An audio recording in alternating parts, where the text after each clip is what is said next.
अगर 40 question 1 mark के बनते हैं तो 31, 32, 33 केस स्टडीज आएंगी। इन शॉर्ट तुम्हारा 75 से 80% पेपर केस स्टडीज से ही बनेगा, ठीक है। ओके तो यार कल वाली वीडियो में तुम्हारा बहुत मजेदार रिस्पॉन्स आया, मुझे कमेंट्स पढ़ के बड़ा अच्छा लगा एंड अकाउंट से तुम्हें इतना अच्छा लगा तो भाई बिजनेस भी एक इंपॉर्टेंट सब्जेक्ट है। आज बात कर लेते हैं अपन उसकी, कल बात कर लेंगे इकोनॉमिक्स की। तो बिना टाइम वेस्ट किए लेट्स बिगिन द वीडियो। चलो देखो भाई, अगर हम बात करें कि बिजनेस स्टडीज जैसे सब्जेक्ट में जो कि सारा साल बच्चों द्वारा काफी भारी मात्रा में इग्नोर किया जाता है ना। मेरे को पता है भाई, टेंशन ना ले, मेरे को पता है कि तूने इन 4 महीनों में बिजनेस स्टडीज को हाथ में लगाया, कोई बात नहीं। सुना, बिजनेस स्टडीज में नंबर मिलते हैं सिर्फ 5 चीजों के, इन 5 के अलावा कोई छठी चीज नहीं जिसमें तुम्हें नंबर मिले। पहली चीज, पॉइंट्स को मेमोराइज कर। तुम्हें बिजनेस स्टडीज में जितनी भी छोटी छोटी चीजें हैं ना, सबके अलग अलग पॉइंट्स मिलेंगे कि हाँ भाई ये चीज है, इसके फीचर्स है, इसके ये इंपॉर्टेंस है, इसके ये लिमिटेशंस हैं, इसकी मेरिट्स, इसकी डीमेरिट्स, ये सब कुछ बहुत सारे पॉइंट्स होते हैं। तो इन पॉइंट्स को याद रखना होगा, जब तक ये पॉइंट्स याद नहीं होंगे नंबर नहीं आएंगे। पहली चीज पॉइंट्स को मेमोराइज करना। दूसरी चीज क्या आती है, क्वालिटी कंटेंट। अब तुमने पॉइंट का नाम तो मेरे भाई याद रख लिया, लेकिन जब तुम उसे आंसर में लिखने जाते हो ना कि हाँ भाई मुझे आंसर में लिखना है ये और उसको एक्सप्लेन करना है, जो कि अभी के लिए नहीं है एक बार, लेकिन स्टिल मैं बता रहा हूं तुम्हें पहले क्या होता था।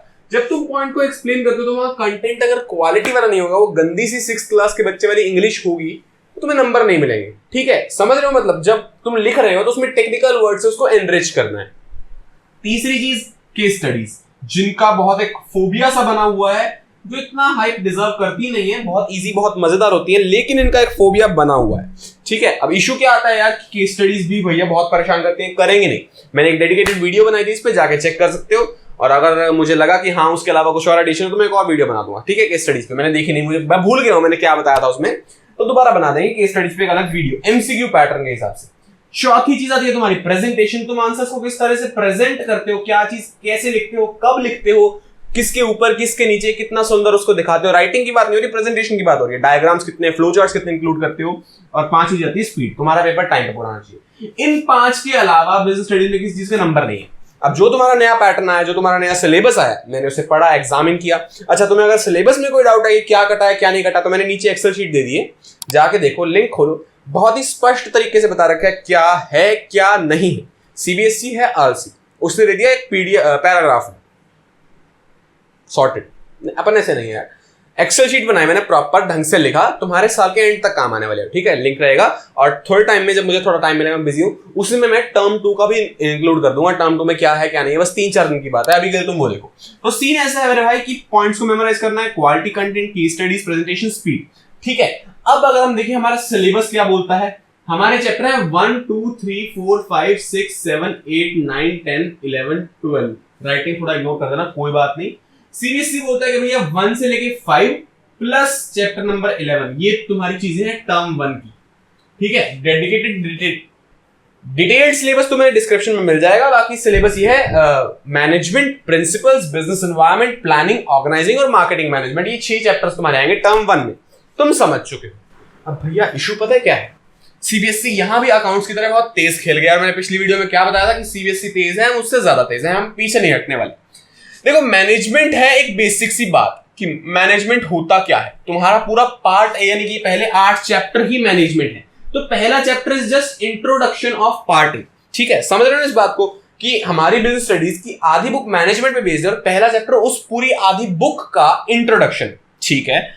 अब सीबीएसई कहता है कि तुम सिर्फ 5 चैप्टर कर लो, 6 7 और 8 रहने दो। लेकिन इशू पता है क्या है मेरे भाई, कि अगर एमसीक्यू कोई आ गया कि बताओ यार इस केस स्टडी में कौन सा फंक्शन लग रहा है, और वहां लग रहा है डायरेक्टिंग, ठीक है। फॉर एग्जांपल मान लो कोई केस स्टडी है, तुमसे पूछा गया कौन सा फंक्शन लग रहा है, ऑप्शन दिए डायरेक्टिंग, स्टाफिंग, कंट्रोलिंग, प्लानिंग, ठीक है। तुमने प्लानिंग पढ़ रखा, तुमने पहचान लिया, प्लानिंग तो नहीं, बाकी 3 में से कौन सा तुम पहचान ही नहीं पाओगे। तो अब तुम किसी को कह भी नहीं सकते कि सिलेबस में नहीं है, सिलेबस में तो है, क्योंकि पहला यूनिट सिलेबस में है।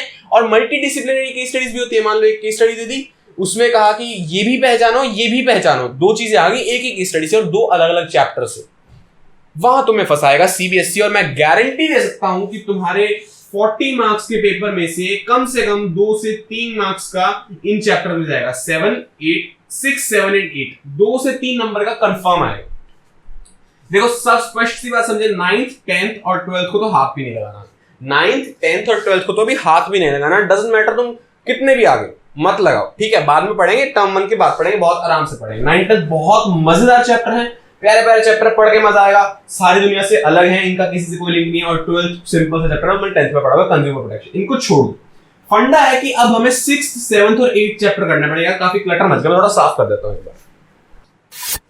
तो देखो हम बात कर रहे थे कि भैया मैनेजमेंट तुम पढ़ लोगे, प्रिंसिपल्स तुम पढ़ लोगे, बिजनेस एनवायरनमेंट तुम पढ़ लोगे, प्लानिंग पढ़ लोगे, ऑर्गेनाइजिंग पढ़ लोगे, ये तो पढ़ना ही है, ऑब्वियस है, स्पष्ट है, साफ है। और इन चीजों का ध्यान रखना है, पॉइंट्स को मेमोराइज करना है, क्वालिटी कंटेंट है, केस स्टडीज है, प्रेजेंटेशन अब तुम्हारे लिए टर्म 1 में कोई मायने रखती, क्योंकि तुम्हें भरनी ही सिर्फ OMR शीट्स हैं, एंड स्पीड मैटर करती है। इसको एंड में एक बार फिर आएंगे, मैं बताऊंगा क्या। अब पंगा ये है कि यार जो चैप्टर्स है ना, स्टाफिंग, डायरेक्टिंग और कंट्रोलिंग, ये तुम्हें पढ़ने होंगे टर्म 1 से पहले if you want to score best. तुम्हें बहुत अच्छा स्कोर करना है, तुम्हें ये पढ़ने होंगे। क्यों भैया, सारा कुछ अभी पढ़ लेंगे, दिमाग खराब है हमारा, अभी तक हमने बिजनेस स्टडीज को हाथ में लगाया, 8 यूनिट ये हो गएंगे, 1 यूनिट वो हो जाएगा, टोटल 9 यूनिट कर दे हम आने वाले 2-2.5 महीनों में। और सब्जेक्ट्स भी होते हैं, मजाक थोड़ी है, मजाक नहीं है। बट अगर तुम्हारे अंदर कुछ है, ठीक है, कुछ अंदर से गूदा है, कुछ उखाड़ने की नीयत है तुम्हारी, कुछ बड़ा स्कोर करने का जज्बा है, तो करना पड़ेगा मेरे भाई। सिंपल सा फंडा मैं बता रहा हूं कि तुम्हें करना पड़ेगा। और मैं ये नहीं कह रहा फुल फ्लेश कर दो, तुम्हें ये 5 chapters plus marketing full flesh करना है, लेकिन स्टाफिंग, डायरेक्टिंग, कंट्रोलिंग को फुल फ्लेश नहीं करना। मैं तुम्हें बताता हूं क्या सीन है। स्टाफिंग, डायरेक्टिंग, कंट्रोलिंग के अंदर बहुत सारी चीजें तुम्हें जैसे उसे पढ़ना है, ठीक है, तुम्हें मतलब समझना है डीप में उसकी स्टाफिंग होती क्या है भाई। स्टाफिंग चैप्टर के अंदर सारा है क्या, तुमने एक बार पढ़ लिया, फिर क्या तुम्हें उसके पॉइंट्स मेमोराइज करने हैं? नहीं करने। क्या तुम्हें उसकी क्वालिटी कंटेंट की टेंशन लेनी है? हाँ लेनी। क्या तुम्हें उसकी केस स्टडीज करनी है? नहीं करनी। प्रेजेंटेशन स्पीड तो बनानी।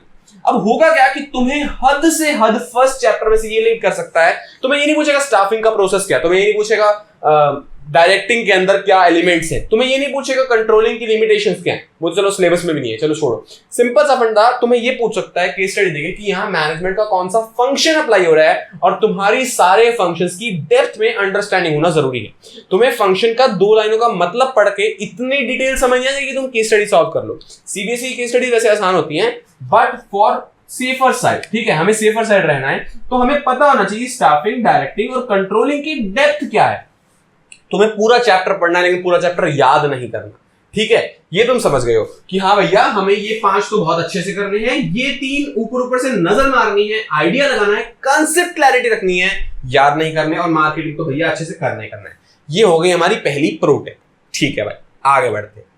सेकेंड प्रो टिप आती है हमारी नोट्स हमें बनाने हैं, और जरूर बनाने हैं, और सबसे बड़ा इसका प्रीरेक्विजिट क्या है, ये होने चाहिए सेल्फ मेड, किसी के उठाए हुए नहीं, ये आपके खुद के बनाए हुए होने चाहिए। अभी राइटिंग थोड़ी इग्नोर करना, पता नहीं क्या ही कर रहा था, ठीक है, ये सेल्फ मेड नोट्स होने चाहिए। अब इससे होगा क्या, नोट्स में तुम्हें इंक्लूड क्या क्या करना है, मैंने ना डेडिकेटेड वीडियो प्लेलिस्ट बना रखी है 3 वीडियोस की, कि नोट्स कैसे बनते हैं थ्योरी सब्जेक्ट्स की। बाकी अगर तुम चाहो तो मैं बिजनेस पे एक अलग ही बना सकता हूँ कि कुछ एग्जांपल्स देके, ठीक है। सेल्फ मेड नोट्स कैसे होते हैं, क्या होते हैं, इसके अंदर तुम्हें 2 चीजें कवर करनी है, क्या और क्या में क्या। ये मेरी खुद की टर्मिनोलॉजी है, मेरा खुद का तरीका था नोट्स बनाने का, और जो मुझे बहुत काम आया था। क्या मतलब चैप्टर में क्या है, ये पॉइंट था ना, पॉइंट्स मेमोराइजिंग, तुम्हें याद करना है कि एक चैप्टर में है क्या क्या। जैसे हम बात करें बेसिकली सेकंड चैप्टर में सबसे पहले प्रिंसिपल्स ऑफ मैनेजमेंट के 7 फीचर्स हैं, फिर प्रिंसिपल्स ऑफ मैनेजमेंट के 7 इंपॉर्टेंस हैं, फिर हेनरी फियोल सर के 14 प्रिंसिपल्स हैं, फिर FW टेलर की 4 साइंटिफिक मैनेजमेंट की टेक्निक्स हैं, 4 प्रिंसिपल्स हैं, और फिर 7 टेक्निक्स हैं। ये सब चीजें हैं। अब नंबर मुझे याद है, अब ये 7 कौन कौन सी हैं, 4 कौन कौन सी हैं, 14 कौन कौन सी हैं, मुझे पता होना चाहिए, एक एक चीज का नाम पता होना चाहिए। This is called points memorising. और नोट्स का पहला पोर्शन होगा आपका क्या, इस चैप्टर में है क्या यार। तुम 1 पेज में 1.5 पेज में पूरे चैप्टर को समराइज करते हो, ये उसके अंदर ये पॉइंट, ये इसके अंदर ये क्या है चैप्टर में, कंडेंस द चैप्टर। मैं इस पोर्शन को बोलता हूं कंडेंसेशन, कंडेंस कर दो चैप्टर को 1 से 1.5 से 2 पेज में। और क्या में क्या होता है, क्वालिटी कंटेंट, कि मुझे जब इसकी एक्सप्लेनेशन लिखनी पड़ेगी तो मैं अंदर क्या लिखूंगा भाई, कोई ढंग की बात हो ना, कुछ टेक्निकल वर्ड्स हो, कुछ टर्मिनोलॉजी हो बिजनेस स्टडीज की, जिसको लिख के मुझे नंबर मिले, ठीक है, ये भी चीज होती है, ये फंडा होता है। क्वालिटी कंटेंट भी तुम्हें भरना है। होगा क्या, जैसे मान लो फॉर एग्जांपल मैं लिखता हूं unity of command. Unity of command is just a principle of, इस चैप्टर का प्रिंसिपल है, मैं इंग्लिश क्यों नहीं बोल पा रहा यार। Unity of command is just a principle by Henri Fayol, मेरे को आती है इंग्लिश, ठीक है, जज मत करना ऐसे। यूनिटी ऑफ कमांड के अंदर क्या सीन है, मान लो कुछ केस स्टडी देखी मैंने, वहां कुछ पर्टिकुलर टेक्निकल वर्ड लिखा हुआ है, ठीक है, जैसे मिलिट्री में यूनिटी ऑफ कमांड यूज होता है, मेरे को आज तक याद है, मिलिट्री ऑर्गेनाइजेशन में ये बहुत अच्छे से यूज होता है। तो ये एक एग्जांपल है, मैंने लिख लिया ब्रैकेट में, एक ब्रैकेट में और लिखा हुआ 2/1 क्रॉस, ये एक ऑब्वियसली केस स्टडी है जहां ये डिफाई होता है। ऐसे करते करते करते एक पॉइंट के अंदर तुम 3 से 4 ब्रैकेट में कुछ टर्म्स लिख सकते हो कि हाँ भाई ये टेक्निकल टर्म्स हैं, इनको जब मैं एक्सप्लेनेशन में लिखूंगा तो मुझे नंबर मिलेंगे। अरे कोई बात नहीं, मैं समझ गया, उधर से गालियां आ रही थी कि भैया पागल वागल हो क्या, ये चैप्टर जब आना ही एमसीक्यूज में तो हम क्यों ही एक्सप्लेन करेंगे। बिल्कुल सही कह रहे हो भाई, बिल्कुल सही कह रहे हो, चैप्टर एमसीक्यूज में आना है। बट पंगा पता क्या है, पंगा छोटा सा ये है कि तुम इस बात को समझ नहीं रहे हो, एमसीक्यूज में भी केस स्टडीज की वैल्यू कम नहीं होने वाली है। ठीक है, केस स्टडीज की वैल्यू अब भी कहीं नहीं जा रही, केस स्टडी उतनी ही इंपॉर्टेंट अब है जितनी पहले थी, और केस स्टडी पहचानने के लगता है क्वालिटी कंटेंट। सुनो ध्यान से, जब मैंने बात कर दी ना क्वालिटी कंटेंट की, ठीक है, तो उसके अंदर हमने हमारे 2 फायदे निकाल लिए। एक फायदा तो ये कि जब हमें लिखना है डिटेल में तब हमें क्या लिखना है जिससे हमें नंबर मिले, और दूसरा फायदा ये कि जब हमें केस स्टडीज मिलेंगी बीएसटी की तो हम उसे आइडेंटिफाई कैसे करेंगे मेरे दोस्त। हमें पता लग गया कि यार इस पॉइंट के अंदर ना एक छोटा टेक्निकल वर्ड आता है, इस टेक्निकल वर्ड से मैं ये पॉइंट पहचान लूंगा और इस पॉइंट से मैं इस टेक्निकल वर्ड को मिला के एक्सप्लेनेशन लिख दूंगा। जो समझ गया भाई बहुत तेज हो तुम, जो नहीं समझा सुनो। फॉर एग्जाम्पल मैं यूनिटी ऑफ कमांड का एग्जाम्पल लेता हूं, वहां अंदर आता है this pattern is applied in military organisation. ये तो चलो एग्जाम्पल हो गया, वहां हमें समझ आया कि अगर एक नंबर के एमसीक्यू में आ गया ना कि मिलिट्री ऑर्गेनाइजेशन पैटर्न कहां अप्लाई होता है, वो कौन सा प्रिंसिपल है, तो वो यूनिटी ऑफ कमांड है। यूनिटी ऑफ कमांड की एक्सप्लेनेशन लिखनी है तो हम ये लिख देंगे। जैसे कि अगर हमें एक और एग्जाम्पल की हम बात करें, बिल्कुल बेसिक बिल्कुल जेनरिक सा एग्जाम्पल मैं अगर बोलूं आपको, division of work. Division of work is obviously linked with specialisation. ठीक है, तुम्हें पता है कि जब काम बांटते हैं तो लोगों की स्पेशलाइजेशन का फायदा उठाया जाता है, ऑब्वियस है। जब मुझे डिवीजन ऑफ वर्क की एक्सप्लेनेशन लिखनी है तो मैं आंसर में स्पेशलाइजेशन वर्ड जब इंक्लूड करूंगा तो मुझे नंबर मिलेंगे, लेकिन तुम्हें तो आंसर लिखना ही नहीं है। फिर भी तुम क्वालिटी कंटेंट पढ़ रहे हो इस चीज के लिए, केस स्टडीज को आइडेंटिफाई करने के लिए। जहां भी मुझे केस स्टडी में स्पेशलाइजेशन से रिगार्डिंग बात मिल जाए मैं वहां डिवीजन ऑफ वर्क लगा दूं। अंधे हो के नहीं, मतलब हो सकता है स्पेशलाइजेशन वर्ड है लेकिन ये नहीं लग रहा। सेंस को समझना है, केस स्टडी कहना क्या चाहती है। क्वालिटी कंटेंट तुम्हें अभी भी नोट्स में इंक्लूड करना है, तुम्हें अभी भी उसको याद करना है ताकि तुम केस स्टडीज पहचान पाओ। शुरू में मैंने 5 पॉइंटर्स बताए थे, उन 5 पॉइंटर्स पे एक बार वापस आते हैं और वीडियो को एंड करते हैं। ठीक है, ओके, तो सुनो, सबसे पहला पॉइंट था मेमोराइजिंग पॉइंट्स। तुम्हें पॉइंट्स को अभी भी मेमोराइज करना है, इसकी इंपॉर्टेंस तो इनफैक्ट बढ़ गई है, क्योंकि एमसीक्यू में ना कभी कभार होता है कि हम पहचान ही नहीं पाते कि यार ये है या नहीं है। तो क्या करते हैं हम कि उससे रिगार्डिंग जितने पॉइंट्स उसको क्वेश्चन पेपर पे नोट डाउन कर लो या कहीं रफ पे नोट डाउन कर लो, फिर एक एक को अप्लाई करके देखो। केस स्टडीज में शुरू से हम ये करते आए हैं कि मान लो हमें पता नहीं लग रहा है यहाँ कौन सा एनवायरमेंट अप्लाई हो रहा है बिजनेस का, तो मैं क्या करूंगा, 5 एनवायरमेंट के नाम लिख लूंगा, political, legal, economic, technical, social. ठीक है, ये नाम लिख लूंगा और जैसे ही फिर मैं एक एक को अप्लाई करके देखूंगा मुझे पता लग जाएगा। तो पॉइंट्स तुम्हें बहुत अच्छे से याद होने चाहिए। इसमें भी एक वीडियो है, यहाँ आ रही है, जाके देख लेना। क्वालिटी कंटेंट की बात अभी मैंने करी कि उसकी इंपॉर्टेंस बढ़ गई है, बढ़ने गई है, मतलब उतनी है, उतनी ही परसिस्ट करती है। चाहे आपको आंसर्स में एक्सप्लेनेशन नहीं लिखनी, बट आपको केस स्टडीज आइडेंटिफाई करनी है। और मैं गारंटी दे सकता हूं यार कि 40 में से ना 31, 32, 33 केस स्टडीज आएंगी। अगर 40 क्वेश्चन 1-1 मार्क के बनते हैं तो 31, 32, 33 केस स्टडीज आएंगी। इन शॉर्ट तुम्हारा 75 से 80% पेपर केस स्टडीज से ही बनेगा। ठीक है, तीसरी चीज थी हमारी केस स्टडीज। अपने आप में वही बात होगी कि केस स्टडीज आनी है, इसलिए हमें क्वालिटी कंटेंट पढ़ना पड़ेगा और केस स्टडीज की प्रैक्टिस बहुत अच्छे से करनी है, तो मैं बहुत ही ज्यादा अच्छे से करनी है। चौथी चीज प्रेजेंटेशन, जो किसी काम की रही नहीं। टर्म 2 में बात करेंगे इसकी, बिल्कुल सिखाएंगे, बहुत अच्छे से सिखाएंगे कैसे अपने आंसर को प्रेजेंट करना है, लेकिन अभी के लिए भूल जाओ। पांचवी चीज स्पीड तुम्हें बरकरार रखनी है, तुम्हें प्रैक्टिस करते हुए ध्यान रखना है। जब भी एमसीक्यू सॉल्व करो अपने सिर्फ एक टाइमर लेके करो, शुरू में नहीं। चैप्टर किया, कुछ तुमने 100-150 एमसीक्यूज प्रैक्टिस कर लिए, ओके, जनरलाइज नॉर्मल तुमने सीखा। फिर जब तुम उसी चैप्टर के एमसीक्यूज कर रहे हो या कोई सैंपल पेपर कर रहे हो या मिक्स कर रहे हो, तब अपने सिर्फ एक टाइमर लेके करो कि मुझे पर एमसीक्यू 1 मिनट लेना है, 1.5 मिनट लेना है, जो भी है, जैसे भी तुमने सोचा है। ठीक है, ये सारा सीन हो गया। एक बात और याद रखना, मैंने बताई 1 से लेके 5 फुल फ्लेज, 6 से लेके 8 सिर्फ कॉन्सेप्ट क्लैरिटी के लिए तुम पढ़ रहे हो, ताकि अगर तुम्हें को पूछे इस केस स्टडी में कौन सा फंक्शन है, तुम फटाक से बता पाओ, स्टाफिंग है, डायरेक्टिंग है या कंट्रोलिंग है। तुम्हें इन तीनों का मतलब बहुत डीप में क्लियर होना चाहिए, आगे तुम्हें याद होना हो वो सेकंड टर्म में देखें। अब फिर से बात आ गई, भैया हमारे पास ना काम करने की नियत है पर कोई डेडलाइन नहीं है। डेडलाइन मैं दूंगा अकाउंट्स की तरफ। सुनो, अक्टूबर एंड तक, फिर से वही बात, तुम्हारे पास अगस्त, सितंबर, अक्टूबर 3 महीने। इन 3 महीनों के अंदर अगर तुमने अभी तक बीएसटी का एक भी पेज नहीं पढ़ा, मैं बता रहा हूं तुम्हें, एक चैप्टर मैक्सिमम से मैक्सिमम लेगा 3 दिन। 3 दिन बहुत ही प्यार से तुम उसको पढ़ो, बहुत ही स्लोली पढ़ो और फिर उसकी प्रैक्टिस करना, वो बात की बात है। 3 दिन पढ़ो और 2 दिन एमसीक्यूज प्रैक्टिस, 5 दिन तुम रोज का 40 मिनट भी दे दो ना, 50 मिनट भी दे दो, बहुत अच्छे से हो जाएगी बिजनेस स्टडी, बहुत अच्छे से हो जाएगी। ठीक है, तो मैं मान रहा हूं 5 दिन में तुमने एक चैप्टर किया। मैंने चैप्टर कितने बोले? 5 चैप्टर्स ये, एक मार्केटिंग और 3 चैप्टर्स ये अलग। 6 चैप्टर तो सीधे सीधे हो गए, 6 5 30 डेज, यानी कि एक महीने में तुम अपना टर्म 1 का सिलेबस निपटा सकते हो।